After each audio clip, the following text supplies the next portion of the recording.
बिस्मिल्लाहिर्रहमानिर्रहीम। अस्सलामु अलैकुम वरहमतुल्लाहि वबरकातुह। मैं मोहम्मद उसामा सरसरी, आप देख रहे हैं मेरा यूट्यूब चैनल।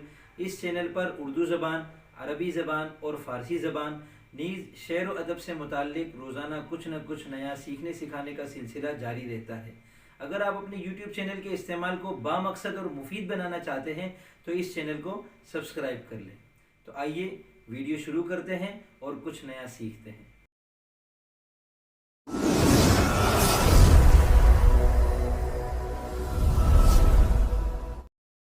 आगा और आका में तीन चीज़ें मुश्तरक हैं और तीन चीज़ों का इन दोनों में फ़र्क है।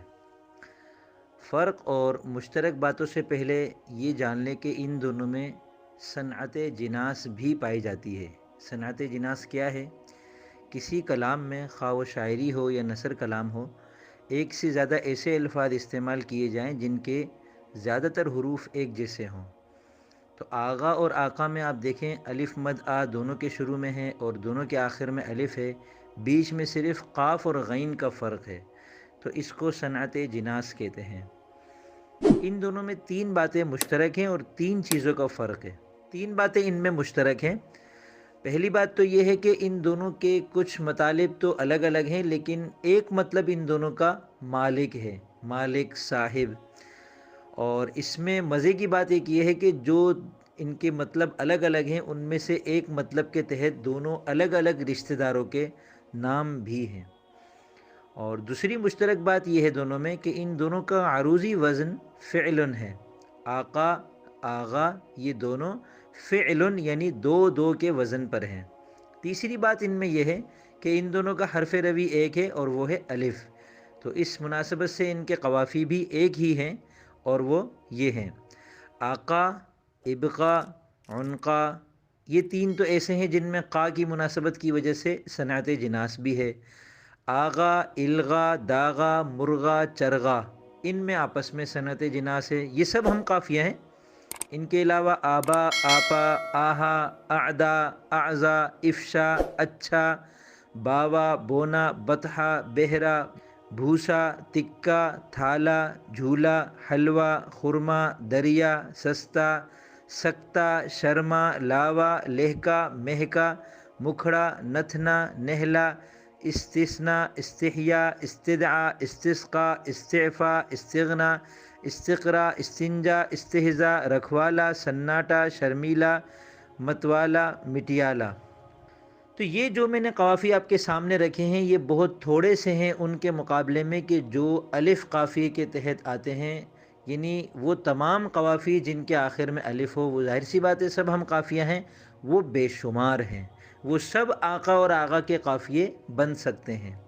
अब आते हैं इन दोनों के यानी आगा और आका के तीन फ़र्क की तरफ। तो पहला फ़र्क लिसानी है, दूसरा मानवी और तीसरा तरकीबी फ़र्क है। लिसानी फ़र्क तो ये है कि आका फ़ारसी ज़बान का लफ्ज़ है और आगा हिंदी ज़बान का लफ्ज़ है। हिंदी से मुराद जब मैं हिंदी कहता हूँ तो इससे मुराद तमाम वो ज़बानें हैं शामिल होती हैं इसमें जो अरबी, फ़ारसी और अंग्रेज़ी के अलावा हैं, क्योंकि हम ये मान लेते हैं कि उर्दू में क़वाइद के एतबार से अरबी और फ़ारसी का कायदा अलग बनता है।